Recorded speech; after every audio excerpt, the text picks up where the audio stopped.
ప్రవచనాలకి attend అవుతూ ఉంటాడు. నేను రావడం జరిగింది సార్ స్వామివారి గురించి పిహెచ్ఎల్.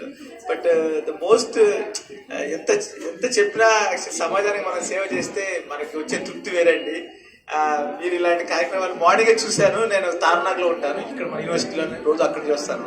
మార్నింగ్ తన స్టేటస్ చూసాగానే నేను బయలుదేరి వచ్చేసాను. ఏంటంటే సార్ చెప్తున్న మాటే స్కందపురాణంలో కానీ యాక్చువల్గా మానవ సేవ మాధవ సేవ అంతకు మించింది ఏమీ లేదు. యాక్చువల్లీ నేను చూస్తున్నాను చాలా మందిలో మన బ్లడ్ డొనేట్ చేసినప్పుడు కొంచెం పెయిన్గా ఉంటుంది, కానీ మన కోసమే. ఎట్లయితే ప్రవచనం విన్నప్పుడు మన చెవులు శుద్ధి పడతాయి, రక్తదానం చేస్తే మన శరీరం శుద్ధి పడుతుంది.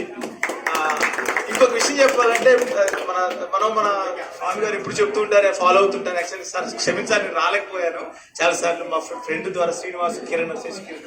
సో యాక్చువల్ చెప్పాలంటే సార్ మనం ఇంకా ఇట్లాంటి కార్యక్రమాలు చేసుకోవడం వల్ల మన పూర్వీకులు మన గొప్ప వాళ్ళు చెప్పినది మనం ఆ బాటలో నడుస్తూ మనం ప్రవచనం చెప్పడమే కాదు, గుళ్ళో మంత్రాలతో పాటు ఇలా చేస్తుంటే కొన్నాళ్ళకి మన హైందవ ధర్మం బాగా వేళ్ళూరిపోతుంది.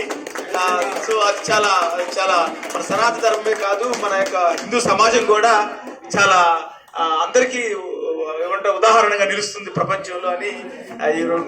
థ్యాంక్ యూ సార్ నాకు అవకాశం ఇచ్చినందుకు. సదా మీ సేవ. జై శ్రీరామ్, జై శ్రీరామ్, జై శ్రీరామ్.